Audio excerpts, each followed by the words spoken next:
Hey my beautiful people, banaye mwasibye mutya, muli mutya kansubire nti muli bulungi nnyo nnyini ddala. Amanya n'eddoboozi nze Asha.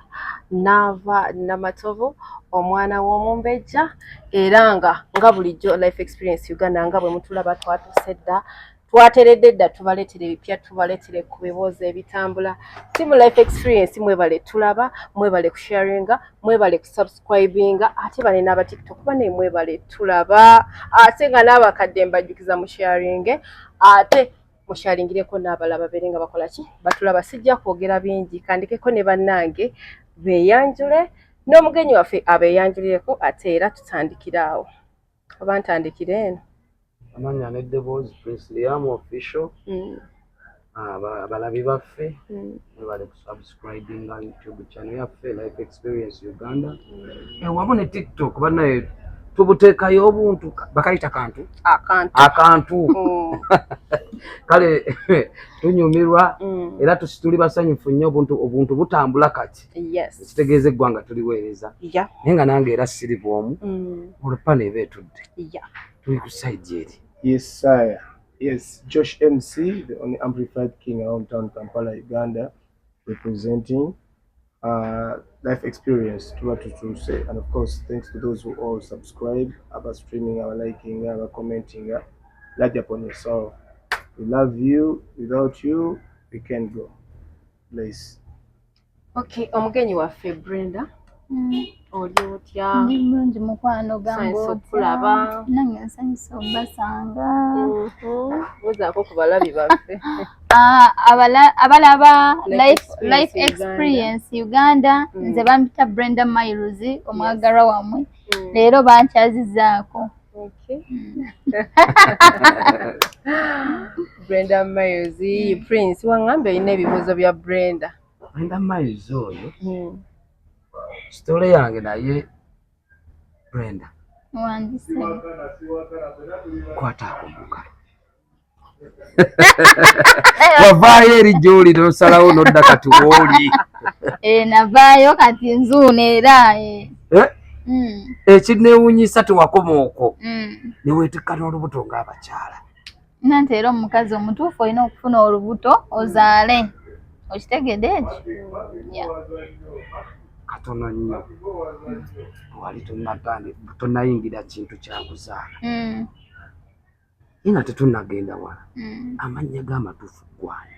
amannya amatuufu agali ku ndagamuntu. Era kuliko Brenda Miles koze ensigo emanyi newaka mukyala ate ge bamanyi.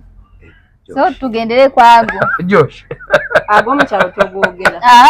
Kugogera naye nabo mukyalo bagamanyi Brenda Miles. Kitegeeza gemanya gange ensigo emanyiramu geyina okwogera. So ensigo ekumanyiramu yekituufu gwolina okwogera. Naye ate waliyo obuvo. Agewaka nze sigogera, nze soogera manya gange abagamanyi bakukyalo. Otegera nze so agogera mu kamera lwaki mba agogera mu kamera ate nga gakuswaza gange nzolaba njogererya Namatovu. Gwe nze gange Brenda Miles Mama Blessing mukyala Mr Brave temwegeramu. Ate nga nyongera okubajjukiza tukwera ano ku Silverback ekifo kiri ku Sama Road gwe n'omunnange yeetaaze okutulako mu kafo akali cool bayina ebyokulya n'ebyokunywa ekyemisana bakitunda jangu buzi ate otuwagireko pizza weeri ka music akaseneekerevu onoonya wotwala mwagalwa okunaku lwa Valentine mulete ku Silverback obeere ng'okola ki onyumirwa ate nga munnange Prince wiki ewedde oba eno wiki ewedde awo ebadde ekomerera munnange mukozi munnaffe oba gwe tuli naye mu kintu kino ekya YouTube kukuwaza bbanga Semanengene munnange yabiddwako jjajjaawe. Rest in peace. Kitalo nnyo, kitalo ddala era nga tunyolwa wamu naye. Nalabye Kasuku yakabya amaziga musajja naye nalabye yaviiriddwako omuntu abadde ekitundu ku bulamu bwe yamukuzizza. Bazadde balabika baavaawo dda. Siri sure. Baavaawo dda kuba Kasuku kimu bibiri jjajja oyo yamukuzizza gw'abadde naye. Leero nasoose okulaba nga kuliko self service. Iye abasajja abagagga nga bakole service. Eno enyimbe zetugendako balwanisa bijanjalo. Bana nyama mujitwale manja abantu eri balwanisiza nyama nankoko kuggwawo. Ekikigwe. Musoke mbalewo enkoko ene nyama biggwewo. Tebaba bade kijanjalo. Asiko chovola yako mwavu. Bambi kitalo nnyo kitalo ddala era nga tunyolwamu naawe Team Life Experience Uganda tunyolwamu naawe wagenza kuziika. Sagenze kuziika naye ubaka bwatuuse nyina be nasindisa abambuzize endagiriro nenjibawa kozi baziika konze bamigadde okwata bombolonde so abasobodde batuuse era nga kasuku tutuuse okusaasira kwaffe aba Life Experience Uganda nga tutuuse okusaasira kwaffe bambi wabibijjako jjajja watabadde nga jjajja maama buli kimu ndoza taata naye nga tusaba Mukama amugumye era mulamuze kisa awumule mirembe. Uncle Josh Kasuku yaviiriddwako jjajjaawe munnange nalabye Kasuku ng'akaaba amaziga neŋŋamba nti bino bintu bya ddala nti nga bwe mmanyi Kasuku n'obwa Kasuku bwe Ssemanengene waffe okuba nti yalemeddwa n'okwogera okumuwa microphone n'alimu okubeera nti no abaako kyagamba eggwanga. It was really so touching and hurting. Tusaba Katonda omukadde amulamuze kisa ate naawe ayongere okuguma twanyobeddwa wamu naawe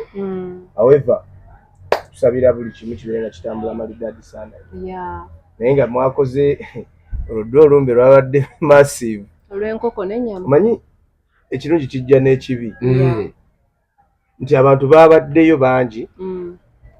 naye ebintu by'okuba nti abantu balwanidde emmere oba kuba badde simanyi kiki anti nga balaba buli omu alaba enkoko eyitingana ku nsaniya bagamba bulijjo tulwanira bijanjalo Josh ne kulo twebaza ba TikToker ababaddeyo twebaza ba TikToker ku luno temwalaze nnyo maalo mwakoze oba lwakuba Ssemanengene like si nnyo kyali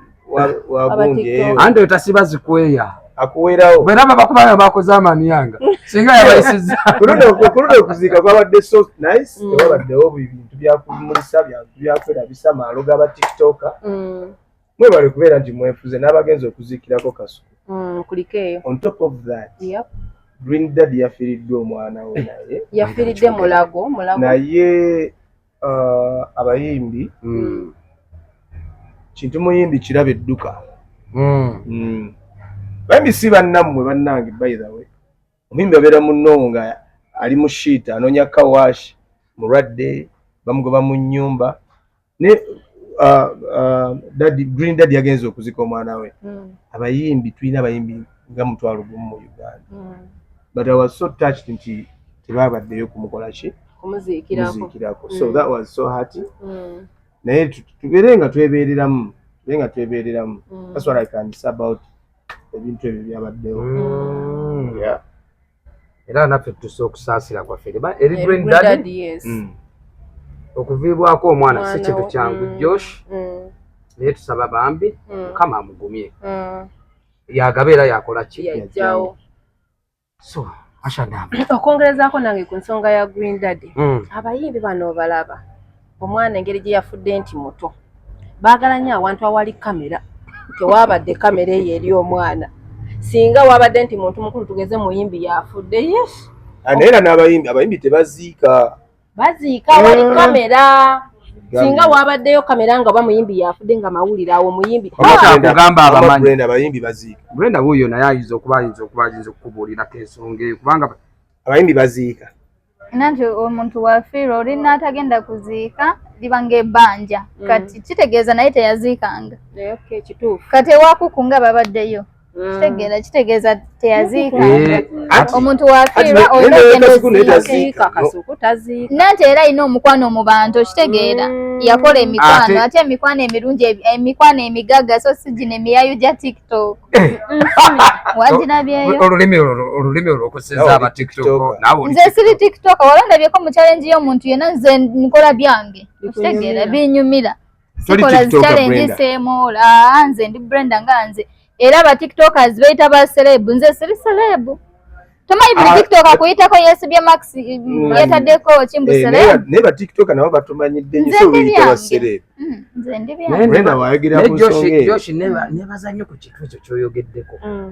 ewakkoko tetwalabye bu speech buno butalina makulu buno wabulabye ekintu eky'abantu abategeera professionalism yabadde mu kuzika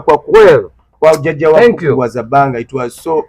high class and it was organized ushegedde Simyantu byakujja kulanira muzinda agamba Joshi mbadde naye nga twambala ffenna enkofiira simanya twalyako ffenna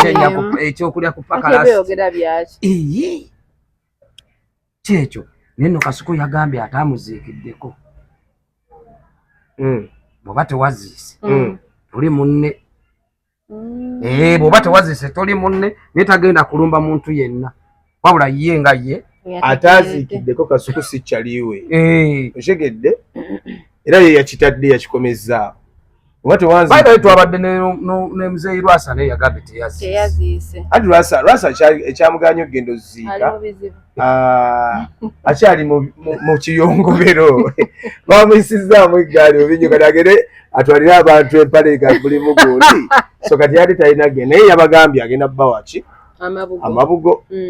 yagambye nze sisobodde kuziika naye obubaka bwange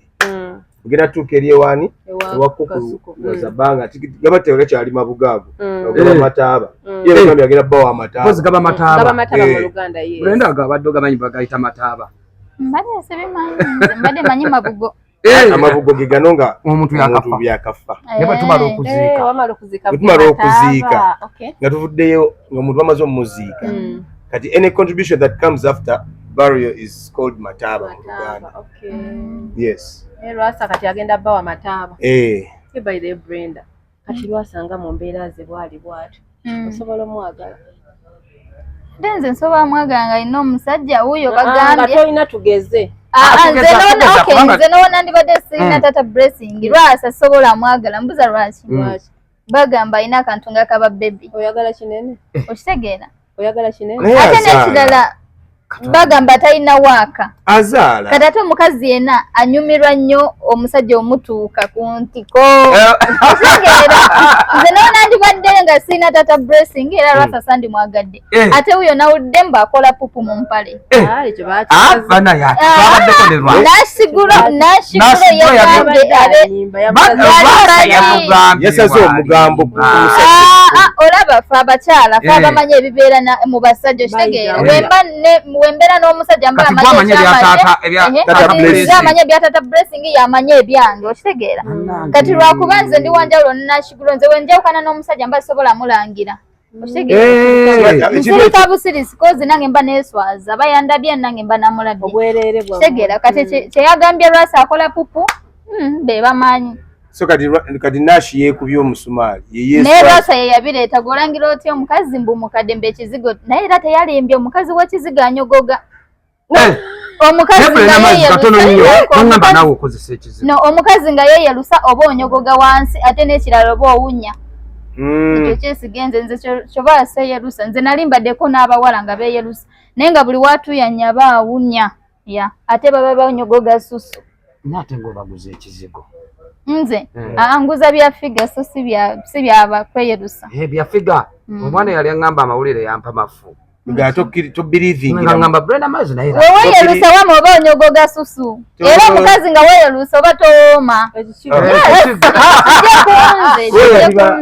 omukazi yeyerusa oba towooma era kimanyi mugenda kunyiiga naye muba munyogoga Brenda ekintu ekyo olinamu okirinako obukakafu ne experience kwosinga mukyalo ono aba yeyerusa abanyogoga nze nabeerako n'abakazi mbamanyi ate ekirala sirina kyesimanyi Brenda ekintu kyayogera ekyo kitukubanga yalina ssako y'abawala nze nali mbeera n'abawala era nze ngenze okwogera nga nkimanyi omukazi anyogoga omukazi yeyerusa n'ateyerusa banjawulo omukazi ateyerusa ali kunakyo abeera n'ebbugumu atabaawo mataba muyonjo naye omukazi ow'ekiziga banyogoga kijje kunzi katolaba nze nategera mba banyogoga kati atoola omusajja abayingira webale nnyo awo wetuli awo bagenda kuyiga naye nga omukazi ali kunakyo ye abeerekeka abeera naye so kati kwegamba abakola ebizigo like abakazi abeyerusa bo babi because cheche tulo muntu yokweyerusa bagenda kuyomba mbokweyerusa kwa bei yese bizigo bya bei naye era munange muwunya ati waliwo ebizigo n'empisa kiri nti weyerusa waliwo n'abempisa era empisa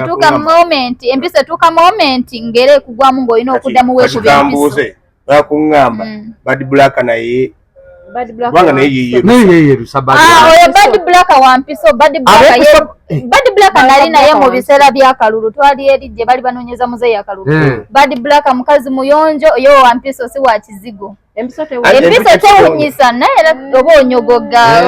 omubiri era oba toli kunnakyo nga bano abateyeruso kitegeera naye Bad Black mukazi mulungi toyamba agamba alina emyaka oba 5 uwo mulabo oyinza ogamba wa myaka 24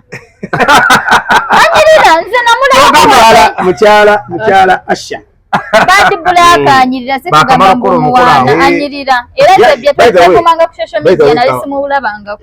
ebintu omwana ebintu byayogera bituufu kubanga abantu bangi beeyerusizza naye okwerusa kwa bbeeyi oshegera naye how do you keep it, how do you maintain it? Kubanga empisa eyo ya bbeeyi tekolebwa mwavu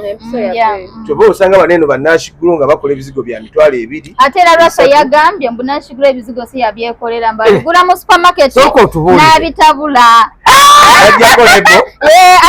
ebbo n'ateekako amanya ge mbu nashigulu creams naye nga nago ebizigo biba si bibye biba naye kati nashiwa naakulumba kati nze omuntu ategeera ate nyombe n'ow'ekizigo nze omukazi ateyerusa siyomba na mukazi yeyerusa omukazi eyerusa tabeera na bwongo so kati nze mama blessing sisobola kuvuma omuntu eyeyerusa kozi omuntu eyeyerusa obwongo obuba butono nnyo leka nkubuuze ne premama wa kizigo wampiso oyo wa kizigo nalabye amanyira ne mujja we ng'amanyira yindu naye kati oli mukazi mujja wakulabirira abaana olina ojjawo olukusa olumanyira ate omukazi we wakalabirira abaana tolaba obusiru gwabeera nabo abaana bonze abayina ate oveeyo lumbenzi oyo kulima wa kizigo ate yindu ali kunakyo so nze ndi tiimu yindu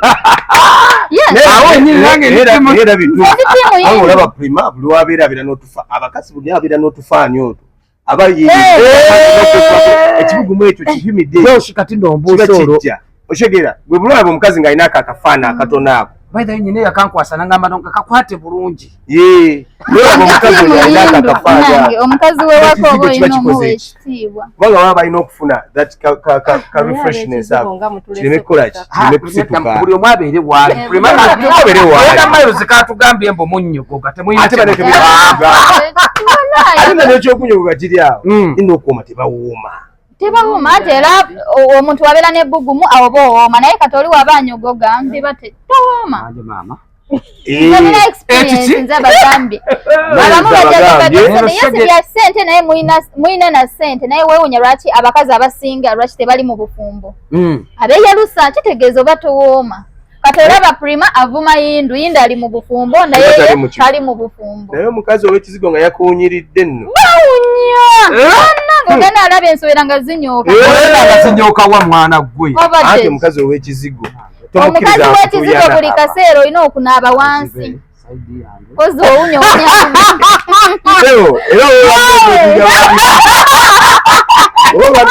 otiga babizigo omwana wuni akugambye bulenda bawunya abakazi b'ebizigo bawunya omusana gumukubamu natandika okuvaamu olusu ate munyogoga susu n'omubiri guba gugonderera guyiika bayiika ate abameka no njogedde reality ekisinga abannayuganda temwagala mazima kubanga oyogera ebintu bino tobyogera bwogezi olina okitegeera ndudde n'abantu bamanyi omukazi ali ku nakyo tafaanana n'aliki n'ow'ekizigo tuba banjawulo mama Brenda yensonga lwaki gwe teweeyisa nze seyerusa sirifani wa makeup nze nga wendi mubi wenti so sagala kweyongerako ate makeup ate sinze se kuba makeup sitebako Brenda nga akoze n'enviiri takoba na makeup mbeera nga bwendera omuntu kyova kizibu abantu okundaba ne batantegeera because nga webandaba ku social media wendi nze se kuba makeup Brenda awo nyine awo wenyine nga tuvudde ku bakazi b'ebiziga ofuna otya ekirowoozo era ki ekikujjira mu bwongo n'ogamba nti you know what I have done all the shit but now it's the high time I settle like weekubiriza how did you come out kubanga mabegako awo like waliwo embeera eyaliwo nga in fact nga wetaaga ne rehab nsagenda mu rehabs embeera gye mwandabiramu era nali bubi nnyo nga neetaaga rehab nga rehab gye neetaaga ya muntu so si kuntwala eyo ba Grace Kani gye bali no temwagala reality Grace Kani tali mu rehab you guys embeera gye nalimu nali nkubwa nga nina stress kati nga neetaaga omuntu ankolako nga rehab we nafunira Tata Blessing ne Brenda walina sente otegera nedda ekyantwala mu drugs nali nina sente ate by then nali muto sente nezingwako kitegera sente nazikozesa bubi nezingwako kati nagenda okufuna Tata Blessing nga sina sente ate nga ndina stress nga nekyawa ngambye nfunye olulenzi olulungi sikyalina sente luli nabeeranga ne sente nga noonya abasajja nga babuza bali serious kati nfunye olulenzi olulungi sikyalina sente naye good chance Tata Blessing nanjagalirayo Mr. Brave kati weyansangira nali nnyo ice nnyo enjaga biki ebyo Tata Blessing nanjija enankolabye ku street nantwala ewaka ye yakolanga rehab yange kati ye yakolanga rehab yange nze sigenda ngako mu rehab okujjako Tata Blessing so Tata Blessing yabadde rehabilitation yakutusiza kwene embeera nobera nti no so Tata Blessing oyo akusanga enankulabye okay like wakusangira awo njagala kumanya wakusanga awo wali ku street awo oli bibyo olaba niggaze aku approaches kati gwe nawe muli eri ofuna otya ekirowoozo nogaa nti naye gaayo ono yandibanga ye mutuufu let me just give him a chance okulaba nti nze nabeeranga oba yali akumanyi before nedda yali tamanyi before cause Tata Blessing by then yali talina na simu we wabeerera baali bagibba okitegeera we nabeerera nankulabye ye yandaba bulabi nandaba nga Brenda yali tamanyi Brenda Miles okitegeera yandaba ng'omuntu wa bulijjo era kati okubeerawo ne twekwana era nga beekwana ng'akwana omuntu oyo abeera ku street awo ku bitaala nze nabeeranga mu bbaala nze saabeeranga ku street waliwo ebakuga ng'oli ku bitaala ntambula nga ngenda kulya emmere nga nina mukwano gwange kalagala nga tuva mu katale k'enankulabye wagiraba bulungi anti akugambye yali atambula nga tuva kulya mmere okitegeera nange nsobola okukusanga wali ng'okuma ne kukwata kuba vidiyo yatambula nebaga Brenda Miles ali ku bitaala atabuse omutwe ye agudde eddalu bambi drugs kati awo nga tebanankuba akafanani nali neyagala ne Tata Blessing nangamba nve ku drugs nengaana kati lwe nagaana n'asooka nkyawamu omwezi gumu kati lwe yankyawa netandika okutambula ku street nga ndinako kalenzi bakayita nakalagala natwalawo mu katale ne tuli emmere nga nekyawa nga nina stress ya bba wange kati lwe bankwata vidiyo netambula ku social media nawe ono kyanyamba koze ensi yali yaneerabira dda nga tebakyanjijjukira kati lwe bankwata vidiyo linagamba mulabe Brenda Miles wemwe yali alina sente kati awo ensi neevaayo SB4 we yajjira awo bba wange nanjije nankulabye kati mikwano gye yali akola najjo ne gigamba engali gyoyagala mu Brenda wamwagadde nga tali waati kozi yanjagala nga siri mutono nga we bankwata vidiyo ne bagamba omwagadde nga tali bubi waati kati weba omwagala ebyaddala mujje omutwale waka bba wange nakirowoozaamu nali ndyawo ennaku 2 nga ntute na bulagala jasula okitegeera awo nayita SB4 yasooka kujja nankulabye nemwekweka kati bba wange lwe yantwala na bulagala n'alyoka ayitira ki nali ngenda kufa bba wange yatya n'okutya n'atandika okunoonyereza ku beewaka kwe kuyita SB4 n'agamba omuntu owuuyo oba omufunira abeewaka nze sikyamusobola SB4 kwe kujja n'agamba wafu mwagala beera naye ajja kutereera awo mama Fina we yampeera essimu Tata Blessing ekirungo n'akyongeramu kwe kundaba wanti so big up to Tata Blessings big up on yourself wakola kyamaanyi nnyo you know it is very hard and like you can't find someone katinga Brenda we yali lifestyle gye yalina gye yali alivingiramu obulamu bwe yali alimu you know to find a young girl like this one nagamba you know what kati I've done all the shit kati let me do what let me settle era omusanga bukabuka ne Brenda kimwagaddeko she's so proud of Tata Blessing okay because omuntu omulala ayite eno n'ayite eno n'omulaba ng'abuzaabuza tabeera straight mulamu. So awo wenyini Tata Blessings akukutte akutadde waka. Okay? SB Fazze ayogedde naawe ayogedde ne Tata Blessing.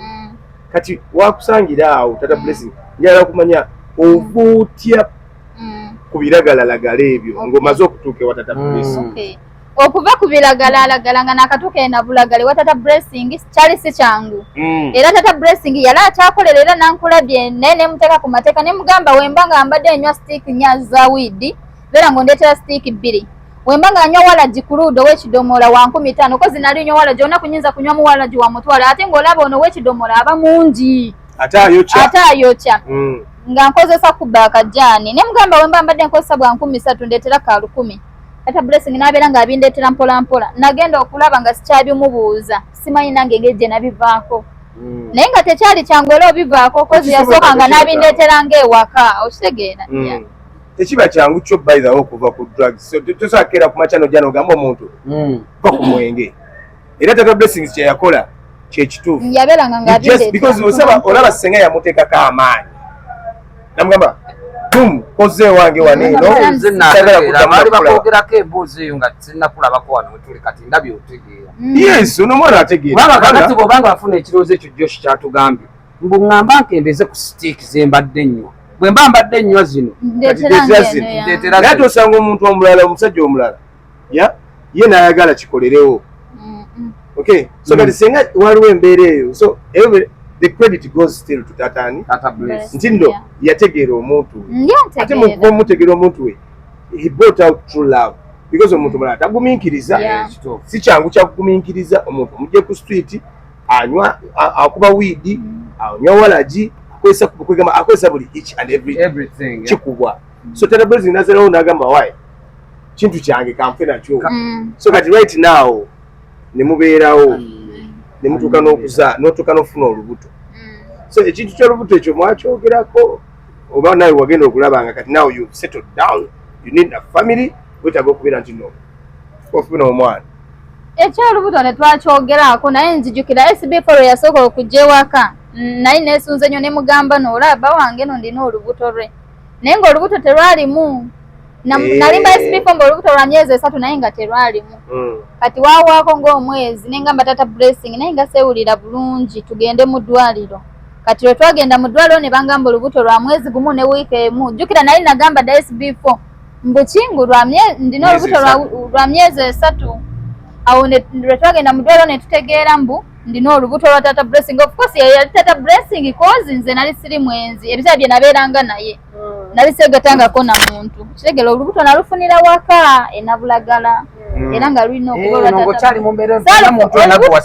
olubuto saalufunira ku street nalufunira waka era ng'omukazi omulala tegeera awo lwakula ne tugenda mu gundi mu sikani ne bangamba muwala ne tubeerawo mpaka ne kati mundaba. Okay, so awo wennyini Tata Blessings omuzaalidde omwana kati tobeeraawo ebiseera ebisinga like omanyi tewali mbeera eri permanent. Waliwo time weetuukaawo n'ogamba naye I wish nzirayo mu mbeera yange eri because omuntu yali abaddeko ne ssente ng'asobola okwetuusaako buli kimu nga you're an independent person kirala ne kati here you have to call somebody you know what I need ABCD and this person you're going to call agenda kukugamba you know what nindaamuuko oba sirina. Okay, so mu mbeera eyo yennyini tofunamu like ekinyegenyege nogamba ewe nalinga luli naye nsobola okwegulira akagoye we kati naye nsobola okwegulira akakati we kati kati nokubira Tata Blessing. So how do you handle that thing? Nanti nze n'ekirungi kyange edda nali siri wa malala kitegeera ebintu nali mbirabawe beeti nga ndi ebijanjaalo ennyama biki kati era noweza nzigwawo embeera teyankalubiriza nnyo nabeerera nga wa bulijjo nze siikalubya na Tata Blessing koza n'emmere esinga tola basinga bagamba ogeze olya biki tulya emmere ya bulijjo okusalawo nga nze olwedde nali retired ebintu nabitandika nga ndi mwana muto naye ate nenzikuta obulamu kozi nze ebiseera bisinga nasireyingira nnyo Dubai nga ndabuyingiddewo kati lwe natuuka eno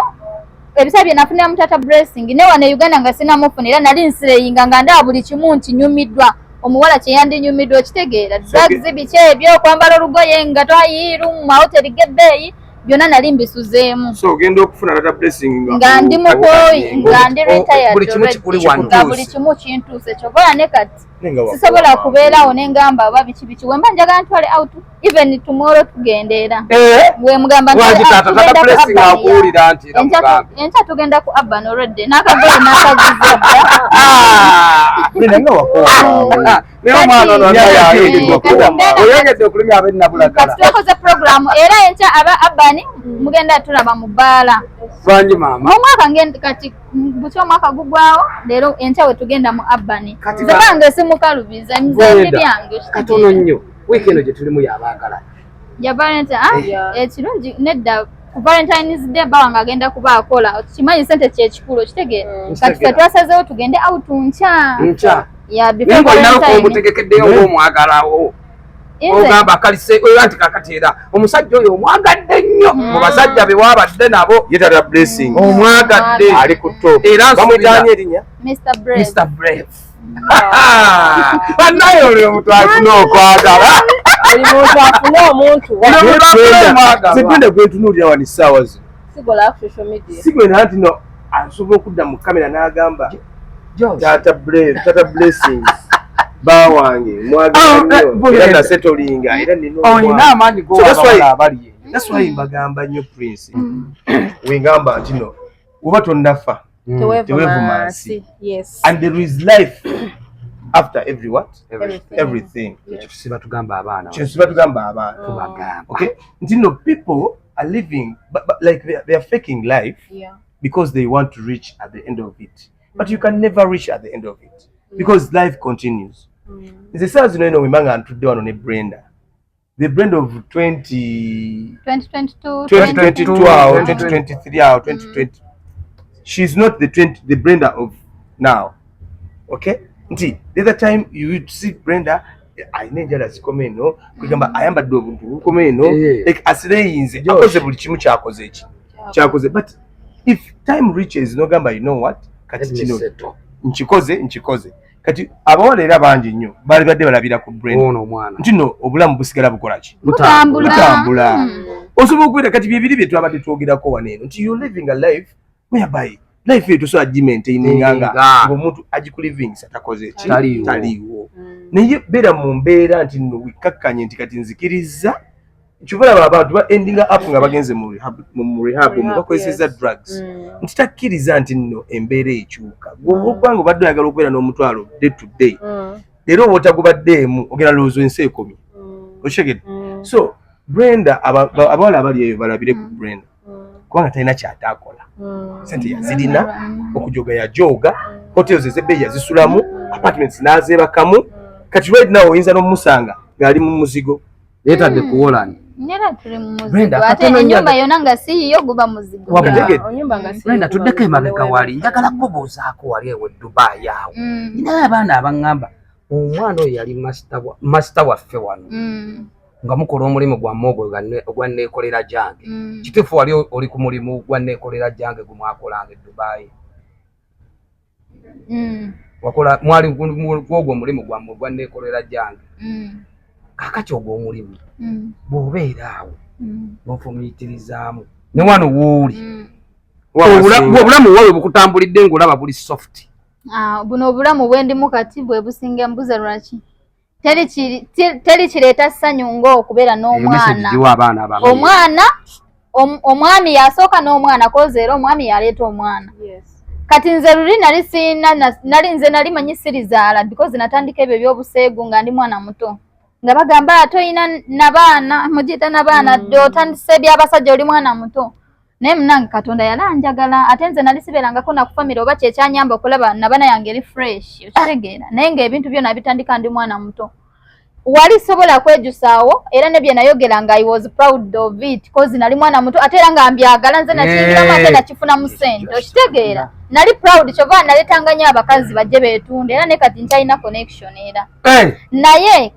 wali tebinyuma nnyo nga wano wendi kati ndi maama ndina omwana Blessing ndina n'omwami wange kati wano wekinyuma nnyo kozera n'obusente nfuna abantu bampa ku mirimu ate nfuna kati kusente z'emikisa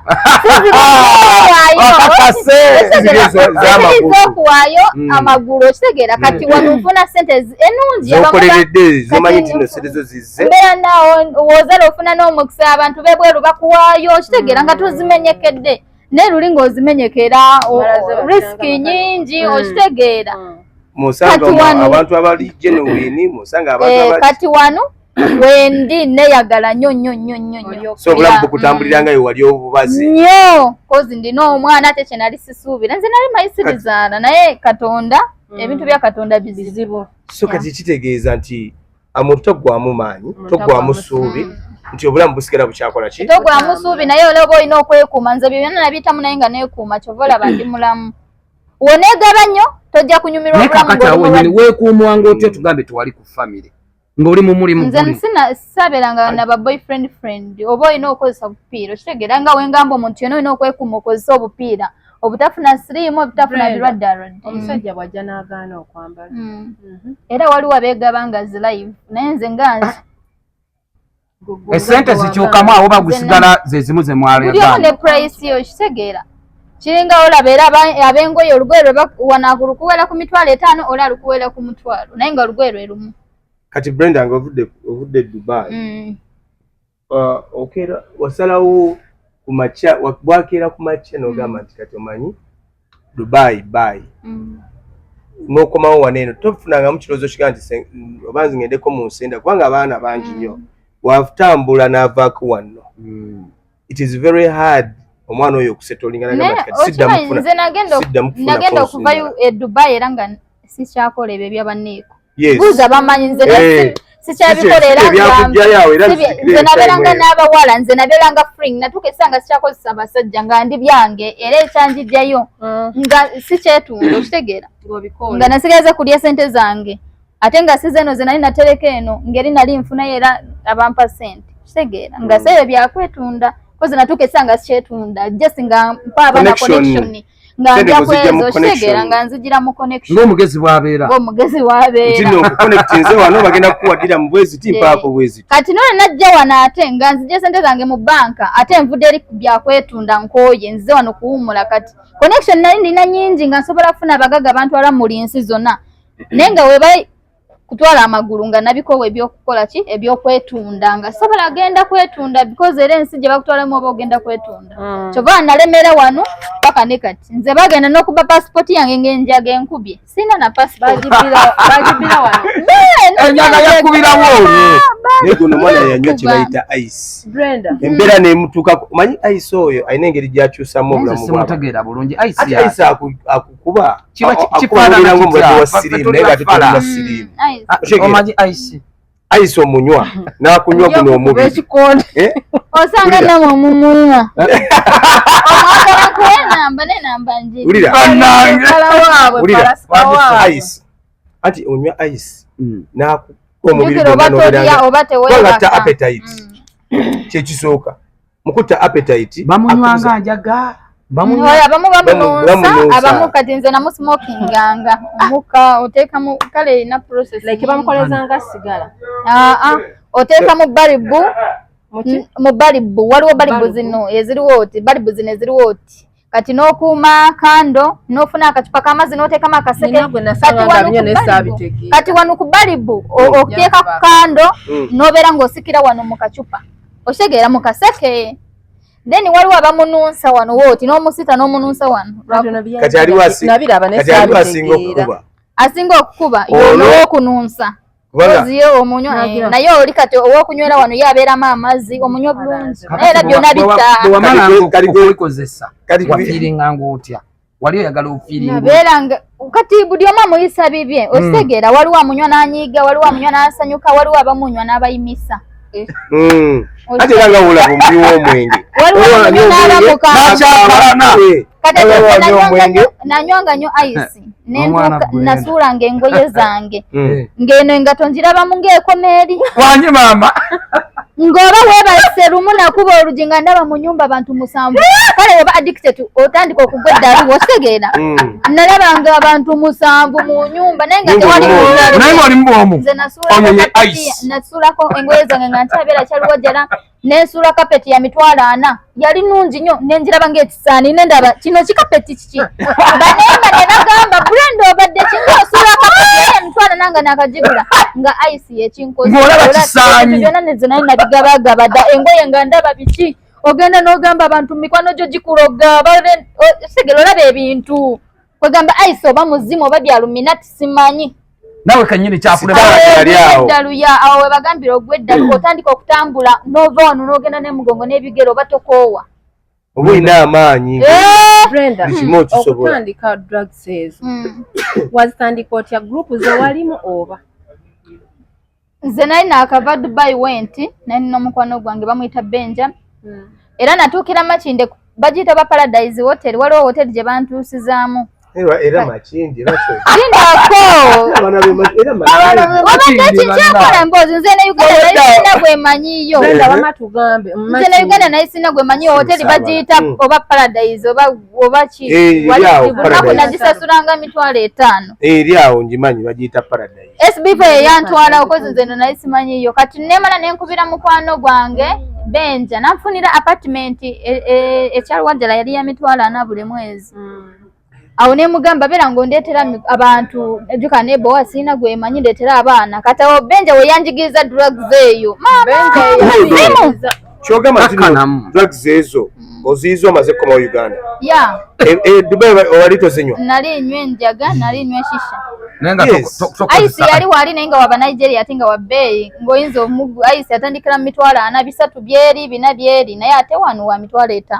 eri aba wa bei yoshegera kati okomawo wano noyo kunjaga bamuyigiriza naye nange omanya abaana be nayigiriza ate omwana saji muyigiza nagwe eddalu ne kati takyali butabika eyanywa ice nnyo kikinzira obwongo nange nina omwana yakulabirako Brenda nanjigiza naye nenjigiza abalala lwakuba nze naye nina akawanga akalamu kyovola nze saagendako mu rehabu nakoma mu kusuula bintu byange ng'ebyo nga ndaba balala true story waliwo omuwala yali ayagala nnyo Brenda Myers ng'amwagala nnyo omwana oyo n'agamba you know what awo ku Moonlight awo nakolera ku Moonlight bawano omwana n'agamba I really admire Brenda buli Brenda kyakola oba kyakozeseza njagala nkikole ki nkikozeseeko before you know it omwana atandise tumulaba omwana yayina I think nogamba akozesa nnyo ice we twali ne abu yes omuwala ng'alabika bulungi bro naye kyamutwalira omwezi obeera ng'omulwadde wa sirimu naye nga toli skin yonna omubiri gwonna gumuweddeko ne mugamba eki kinanga nga Brenda Myers mulamu nze nange ndabira ku Brenda Brenda kwegamba olukyakulabirako eri banno omuntu ali butabika omulala yeesala akagalo n'akajjako weesala obeera ng'omulalu yeesala akagalo lwa ice naye nga talina kyabala ku nsonga ezo luli balwanyisanga ebintu ebyoalagala biri munda anti kati kwekyobumanya ate wano baserebu abasinga be babikozesa naawe wali entinda waliwo ka gurupu nange nabeerangayo ne baserebu babeera mu kayumba ako banyweramu ice koze ice yali risky abapoliisi obakwata tebamukiriza kyova olaba enjaga yaliko moni walokangisanga naye kati ice n'abagitunda oba tolina connection tomufuna ng'enjaga naye enjaga otwagenda wali n'ogikula enjaga obubi bwayo kuginywa n'okola ebitasaana naye ice ne bw'obanga oli munomuyo teryajja mukwata ate ice tawunya ng'enjaga onywa ice n'osigala ng'oli bibyo wafulumya kapeti ya 2,000 nzawe nkomye okutegeera n'ogisuula ebweru nagisuula walaba nibeera bali bategeera oyo ice yamukozewo oti okitegeera nenjiwasika obimuwa kati wejjusa nga ice amaze okugwako kati ate obudde bw'okugwako ate oyongerako bwongezi wanje nze batuuka n'okungoba ekyaluwajjala nga sente za renti nzirina 400 naye nga ngamba Land Road yamanyi nga tuzinywamu nga mpita abawala ne tuzinywamu ne tugenda out naye wajooga kati tokyalina bikoosi by'abawala siina kati ndina emikwano egitegeera bizinensi mbala ndala nnyo abawala bembeera nabo kati sinna nabawala ndina abakazi oyina ba business woman n'abasajja bategeera abakuwa connection okitegeera naye kasi sina bawala sina bigurupu naye ndi mukazi wavunanyizibwa olaba mpita mu meeting n'abakazi n'entula sebo noteesa ate nenjogera ne bawulira Brenda kuvadda wekyanga tonagenda Dubai wali okola ki wano nga tonagenda nze nga sinagenda Dubai nali nkola mu bbaala no nga tonagenda Dubai wali okola ki wano era nga nkola mu bbaala mugende Dubai main issue yali ki nga gwe n'ogamba njagala genda ku kyeyo nze ekyantwala Dubai just nze nali nkula nga ndaba ennyonyi nga neegomba okulinnya mu nnyonyi kino kyendaba waggulu kyengenda olinnyamu omukisa gwakwatire n'ogenda okole nkwatire eyo nedda bangamba byagenda bwagya nneeko nedda nze bangamba ogenda kwetunda okitegeera so mission wava wano nga nkimanyi naye era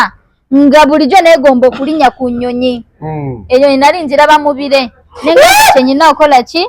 kyenyina okituukiriza nengenda nze nali mwana muto nagenda Dubai nga n'emyaka 19 kituufu nali mwana muto okitegeera ate era nali navaano nga nali nina emikisa gya ssente era nga nfuna ate era wagenda okuva n'ewaka waliwo story yajja baakunoonyako ewaka mu kyalo okuvaayo okujja e Kampala waneeno like mama wo oba yali mami wo I think she was not happy with the work we did naddukayo era nabaddukako nga nkyali mwana muto ewaka naddukayo nga nina emyaka 15 kati wano e Kampala nensooka malawo ena kati Dubai nagenda nga nina emyaka 19 mukitegedde naye nga ewaka mu kyalo nadduka nga nina emyaka 15 mwana muto nze nalabanga abaana be nali nsoma nabo nga tebasoma nga ku kyalo waliwo akawala kajja ne kabeereyo mbalala naye wekafuna obudde kajja ku kyalo nga ndaba omwana anyirira nengamba okola ki nagamba nkola mu bbaala ate tufuna ssente nengamba nze ku kyalo nkoleyo ki nga baganda bange bandekera abaana ndera nengamba nze nzigale nga ndera abaana babindi nange nenzirukayo nenjija embalala nenva embalala nengenda bushenyiya nakoma primary 6 nze saasoma naye ate olinnyo ennyonyi osinga n'abaasoma so ng'oli Dubai naye alina common sense okoze ssente ezo ze wakola wewagamba nti kanzire Uganda wagamba kangende enjoga oba ngende nzikolemu ekintu kyonna nze lwe nali Dubai ssente zisaasooka nazimbira mama wange ekyo kirungi nnyo endala nembeera nga nteeka ku akawunti yange kozi nava eno nga nina akawunti yange nga ntereka mu Centenary Bank era nenva eno nenva Dubai nga nina ssente zange eno nensooka nenkolako ebbaala ne binnema endala netutandika ozisileingamu wakolako ebbaala ng'ovudde Dubai wakola ne ku bbaala makinde waleera makinde nawe omukazi ssente nankolera ebbaala ne binnema nenjitunda nendaba sibisobola awo nagendera ekyaluwa gyala nentandika bidrugs ate sente za Uganda olaba ffe twagenda mu bbaala enkololo ne tunywa miliyoni nga 3 ng'ogulira abantu ebyebbeeyi kyokka gwe ng'onywa kiraabu nze kubedda nywa kiraabu muntu omu nga nabeeranga n'ebigulupu nabeeranga n'ebigulupu nga yegagga ate jjukira w'onywa ice osobola kunywa nga totamiira onywa bunywi sente za Uganda bicukulizi zigwawo mangu awo wenyini Brenda waliwo omuwala ono eyakafa Diana life gy'abadde alivinga almost you were about to reach that life oye baba badde VIP mbadde simumanyi kati obadde tumumanyi nenga omulabye nze bulijjo mbadde simumanyi era namulabye for you page ku TikTok nga yakafa naye nagenza okwetegereza TikTok ye nga abadde VIP okitegeera ng'ennyonyi yazifuula bugaali naye ng'abadde muwala mulungi ye naye nga nze abasinga babadde tebamumanyi bamulabye kololo yafudde katigolooza ki ekyamuse okufa tekuliiko kino okufa tewali yayogera ne Katonda okitegeera abamu bagambye yayagalako bba wa muntu abamu ne bagamba badde yeetunda kati nze simanyi nze manyi okufa teeka fena tugenda kufa kati abantu abo abafakinga obulamu abantu abafakinga obulamu kubanga byonna Brenda wabikola n'obiyitamu ate nga at the end of the day sometimes wali real because nze safakingangako obulamu olaba singa nali mfakinga obulamu singa ate si kirungi kufekinga obulamu omuntu aba talina wakuyambira okitegeera ofekinga obulamu omuntu yandikuyambye tasobola kuyamba agamba oyo mugaga okitegeera nze ndi kwalaala era senda wezaggwawo zaggwawo we nali nzija nali ngamba wensi era bakyabikola okitegeera kati nze nganze Brenda mbala kirala nnyo ndooleza ku mwana wange kati n'omwami wange ebyokufekinga life sibimanyi kuva edda kyobola n'amazima njogera amazima ekintu nga wenkimanyi wenkyogera so sirimba so kati abawala abali eyo temuggwamu ssuubi the best example is here ebintu byonna byonna yabikola but of course at the end of the day nasettlinga down so nawe osobola okubeeranga Brenda wakola ki waali right now ntino n'ofuna family n'ofuna omwami n'ofuna omwana n'okola family eyo life goes on. What happened in Las Vegas stays in Las Vegas. So life continues obutamu busigala bukyagenda buki bukyagenda mu maaso so n'olwekyo geyo abawala mwetereezeemuko muleme kukola bintu byemutasobola kukola because oyagala byemutasobola kumaintaininga because oyagala okubeera mu life etali yo. Brenda Daddy Blessing life yedde eri agimanyiiko kati lwe yagula essimu buli kimu yali akimanyi okitegeera yali talina ssimu baali bakagibba okitegeera bagibba naye era lwe yabeerawo mu kifo kozi nze natuukangawo mu kifo nga nkyali w'amaanyi Brenda Miles era oli w'amaanyi wadde nali nkuba ng'olaba ndi katono naye era abantu erinnya lisigalawo n'owokoga n'ofa bagamba selebu wuuyo Brenda Miles temumumanya we Dubai katata Blessing ne bajja nga bamugamba emboozi until we yagulira essimu nagenda ku YouTube buli kimu n'akiraba buli kimu kati twagenda ogende waka ng'amanyi yayagala omuntu we ng'amumanyi okitegeera kati ku contribution yo okubeera nti no watitimuka would you give credit like okukola ani gwe credit okuba nti no yes yakuleeta n'akuteeka mu bantu abantu batandika okuba nti no bakutako amaaso wano ogamba edda okukola erinnya lyange oba no from day one from the time you went to Dubai okay nobeere Dubai because abantu batandika okukumanya nga tonnadda Uganda already erinnya nalikolera Dubai kati goba tewamanyira wano e Uganda simanyi kati erinnya nalikolera kati era Dubai ndi celebu mpaka ne kati bagamba celebu waffe tukusubwa erinnya lyange nze nalyewa okitegeera neba SB4 kunoonya bansanga nga ndi celebu of course nga ntrendinga ku TikTok nga nkola ebintu byange so SB4 akujja ku TikTok yansanga nga Dubai yajanga nnyo Dubai kwe kukwatagana kati ate ne SB4 yajja n'atandika okunjjako interview kati atawo nekitutumuka nnyo SB4 yakuleeta ate okubeera nti no yansanga era ng'ensi ng'emanyi lwakuba lwe yanjijjako interview okitegera nagamba ndi ne Brenda Miles okitegera of course kwegamba wamuwa amasannyalaze agaba amasannyalaze tali wange temukubaataliwo kati ate ye muganda wange kozi yafuukanga ogwebali nnyo amazima googerwa agamba kyagamba amuuza okukuyita Brenda Miles okubayensa okutegeera bakutegeera nti nenenene nemugamba nali celebu kyobola SB4 yanoonya of course kozi omuntu omuntu wa YouTube atasobola kunoonya gwe batamanyi yonoonya nze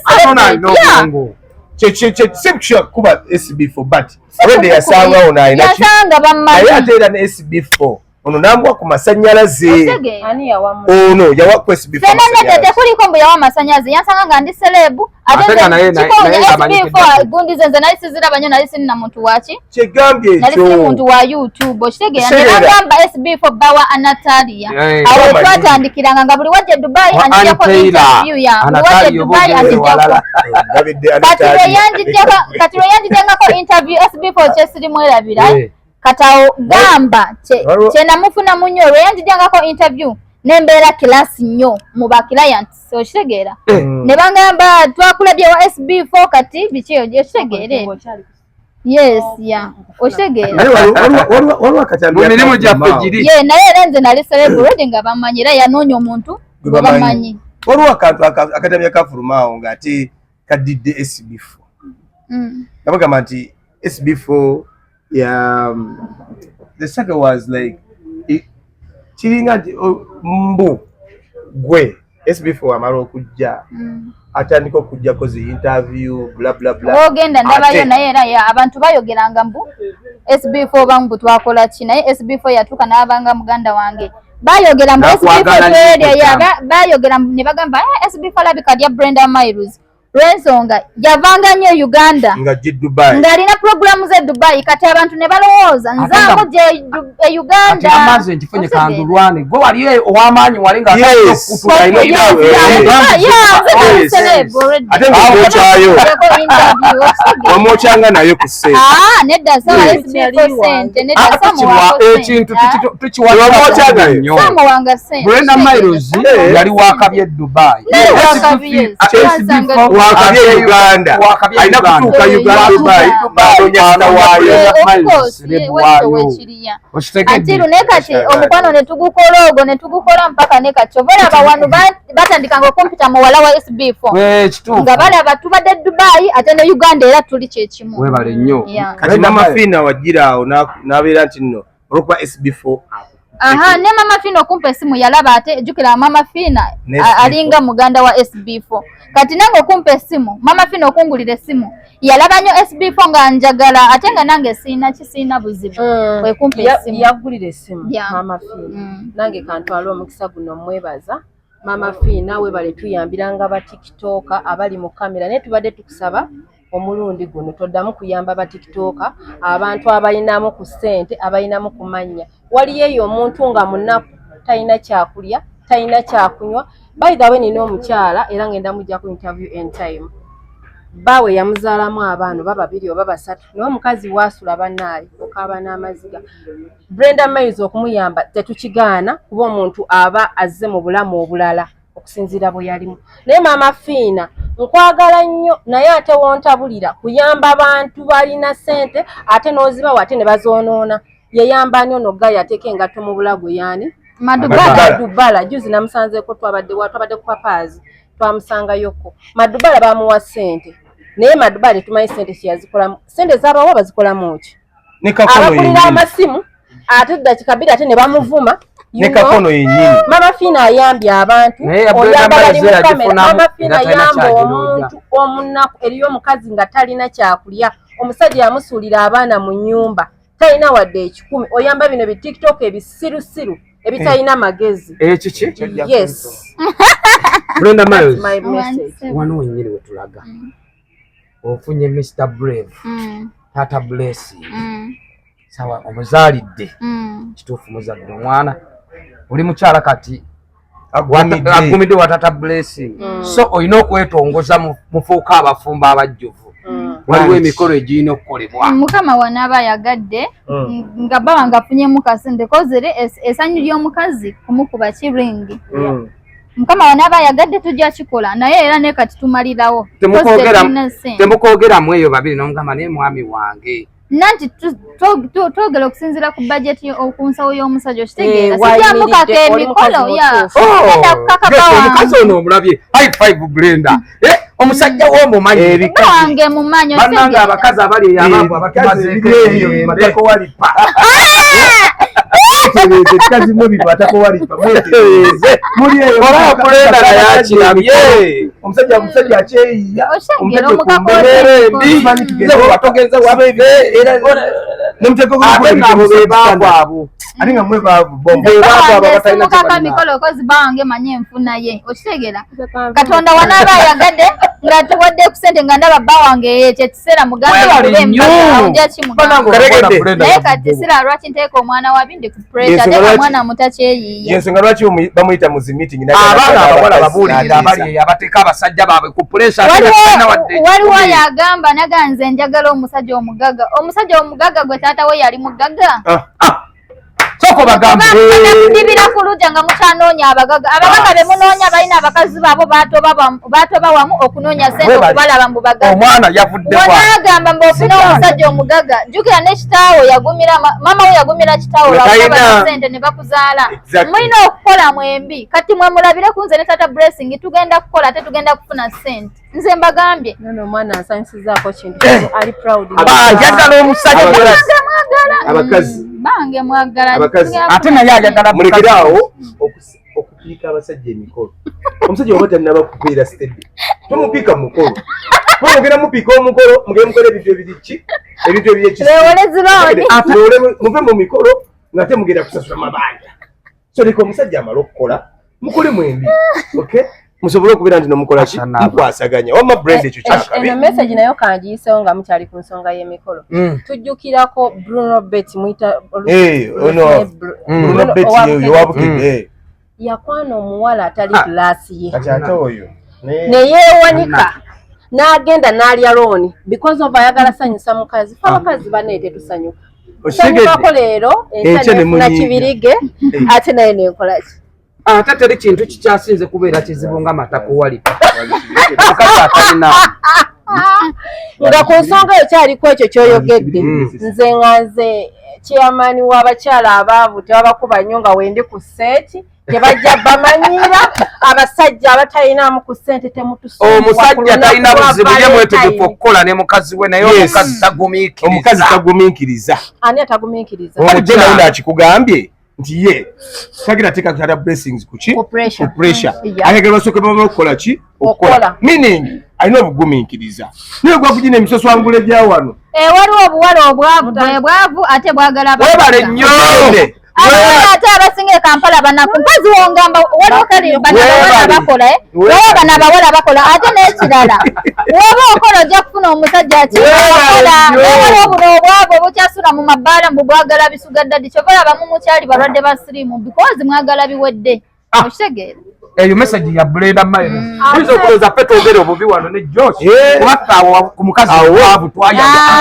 abakazi abaerangane okugenda kufuna kirasi zammwe ate temuteeka abasajja ku pressure abagagga be mwegomba batandika bonna n'abakazi baabwe okitegeera era nga nyongera okubajjukiza tukwera n'okusiba backs ekifo kiri wanene okusaama road waliwo ebyokulya n'ebyokunywa waliwo pizza ennungi mande tugamba buy one get one ate nga munange kafo kalungi nnyo kalabika bulungi leeta kumwagalwa ojja otulewoko Uncle Prince kale bannange tuli basanyufu nnyo munatusonyiwa obuyiseemu naye nga bba abakyala abaavu batakowalipa mubeere n'empisa bekakkanye mugenda ne mutupiika emikolo mulina akajanja maama wo ne kitaawo tebafumbire wagananga mpeta okitegedde ogintaddeko sooka ewammwe ebyo omanye gyekiri mututadde mu mbeera eyo tunyigiriza bannange buli omu akakkane abeere waali kale nga tugenda mu maaso ntunda ebyomubuliri ntunda beddings ntunda amasuuka awo wennyini go back to school tulina amasuuka amalungi ag'abaana abadda ku masomero tulina packages ziringa bwe nabagamba tulina package y'emitwalo 13 ekitundu tulina package y'emitwalo 14 ekitundu so jangu tujja kuwa ekirungi abashanalisha beddings Uganda ffe tulina ekirungi wano ekibuuzo kyo abakazi abaavu babakola abakazi abaavu omukazi omwavu yannema omukazi omwavu yeetwalira waggulu bw'omuleetanga wano ku silver bank bibasaba ebintu ebatagenda kumalawo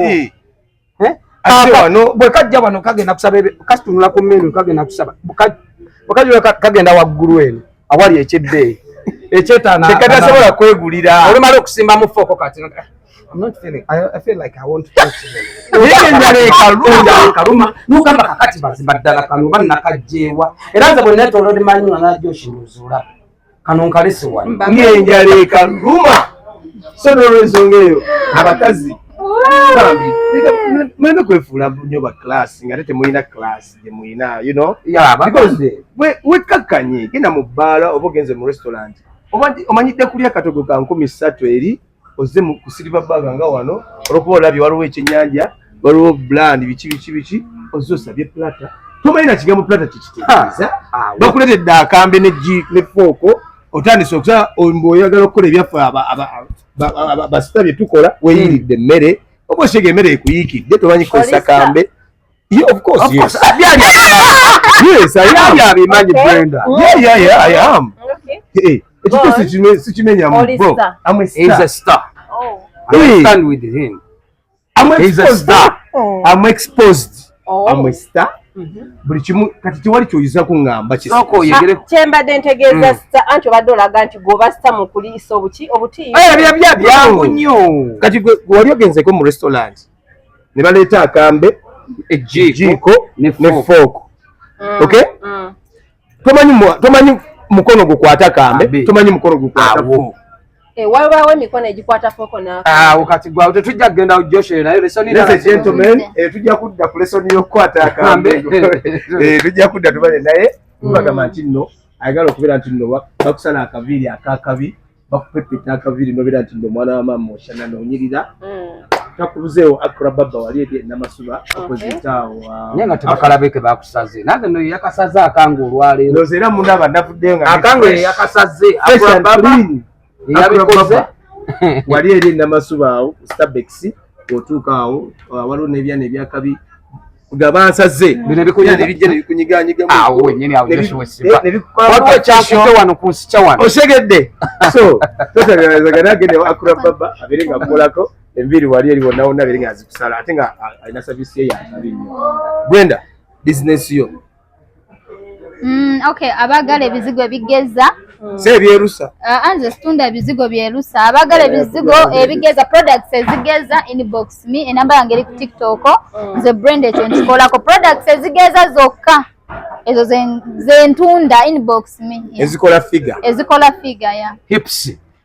kabina as you can singa we monda kale abagala kugeja nga Brenda Miles inbox me nina products zitandikira ku mitwalo 2 business edida business onakola inbox nze nenjogera naye akogamba okola delivery ya tukola delivery. Okay, so mugenda mumuwagire Brenda Miles abawala abali eyo bambi abatalina 200 ayagala kulabikako bulungi ayagala kuwulira Brenda Miles abakutuuseeka wali tukuba ebizigo ebyokweyerusa Josh Mama Gura ayina ebizigo ebyerusa wali eri ku SJ Plaza Mama Guro City Mama Guro mumanyi Brenda yone yakuza food ayina ebizigo byekweyerusa akola makeup SJ Complex room number sinabagikao ngagenda emachindi waggulu ova ku New York opposite barracks kale yenjogere nyangu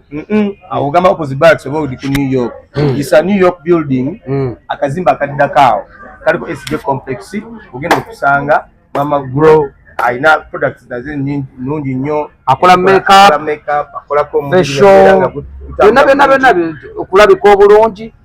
byonna weebiri munoonyeeko Mama Grow City page ye ku TikTok kweri ne namba yendoza kweri ku bio bisigadde byonna ojja kuba obifuna Ashanava awo nyini omukyala asinga okukola makeup ku nsi ne mu ggulu bamuyita opposite balance awo ogenda okumusanga ajja kukoliko makeup akola ku bagole birthday simanyi bano bayimbi baani bonna ate bambi makeup etakulukuta waliwo abakola makeup nayiika ndoza mumulaba bwatuna mulaga abantu so naawo otuukaawo ojja kusanga kimuli Ashanava omusangewo tomanyi awo nyini kantumire ku bagagga bange Kora Management Bossman. Big up on yourself. Kora. Prince, we no genda wa Kora ba. Tugenda ku Kora ba. Tujja waka byatubereye. Josh, tugenda yoddi. Tugenda ku muno. Amugaga Kora tujja. Kora. Bossman. Oye Bossman ni sebo. Wali eri Don Charlie, nawe big up on yourself. Asajja bafabo. Tubakona kawo just magezi. Nenga ne sip tebabuzeewo. Sip lonje. Leo tugenda ku sip. Tugenda kuba tukikubamu kawo tukijogamu koso. Yaman. So, bagamba ebiwoma biggwa byokya ate ng'olunaku olwaleero tuwayizaamuuko ne Brenda. Era Brenda nkwebaza webalekula mu myaka emito gy'olimu webalekula n'ogamba kofuuke maama ate n'obeera proud n'omwami wo abasinga kati nze nga naava sibola kujja mu lwatu mu lujjute lw'abantu bano bonna ne ngamba omwami wange yegundi era nkuma ku my heart so webalekula kuba abawala bangi abeera nga akuze mu myaka naye nga tukyali mweno mweri so webalekula bambi ate webale tukyayirako era bannange nga bulijjo tukwera n'okusiba baka gwe omwagalwawo okunaku lwa Valentine muleete wano kifo kirungi kirabika bulungi pizza weziri ebyokulya n'ebyokunywa ka music akasenekerevu weekali ojja kubanga okasangawo bagamba ebiwooma biggwa byokya mubeere bulungi baba.